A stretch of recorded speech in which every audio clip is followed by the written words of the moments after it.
And moreover, given the increasing diversity of America's populations, the dangers of sectarianism are greater than ever.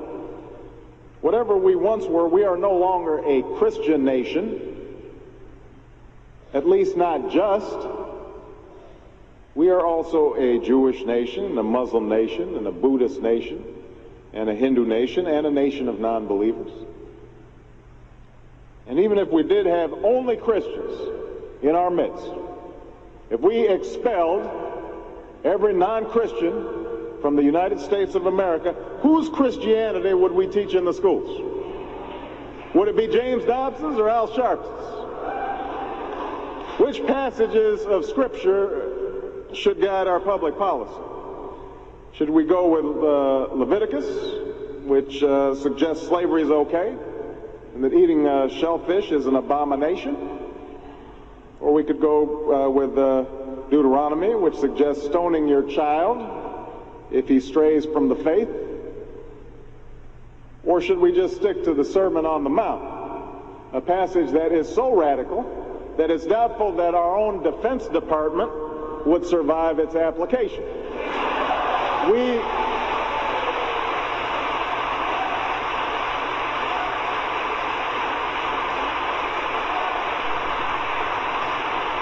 So before we get carried away, let's read our Bibles now. Folks haven't been reading their Bible. Which brings me to my second point. Democracy demands that the religiously motivated translate their concerns into universal rather than religion-specific values. What do I mean by this? It requires that their proposals be subject to argument and amenable to reason. Now, I may be opposed to abortion for religious reasons, to take one example, but if I seek to pass a law banning the practice, I can't simply point to the teachings of my church or evoke God's will. I have to explain why abortion violates some principle that is accessible to people of all faiths, including those with no faith at all. Now, this is going to be difficult for some who believe in the inerrancy of the Bible, as many evangelicals do. But in a pluralistic society, we have no choice.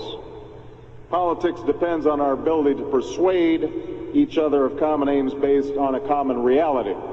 It involves compromise, the art of what's possible.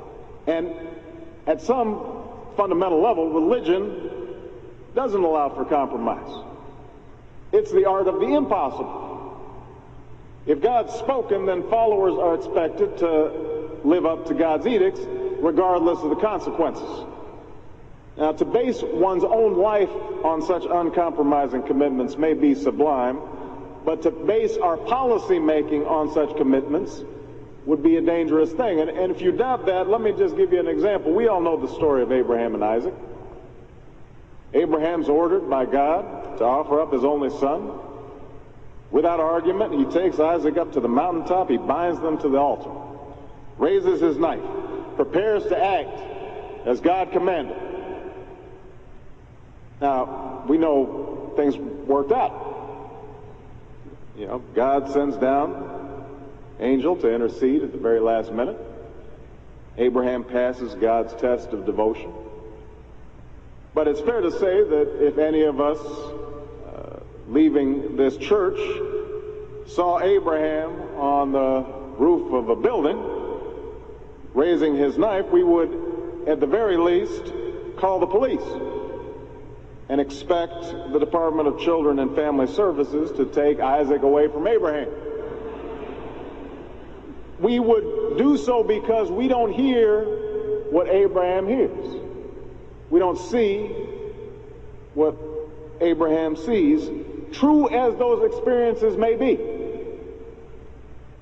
And so the best we can do is act in accordance with those things that we all see and that we all hear, be it common laws or basic reason.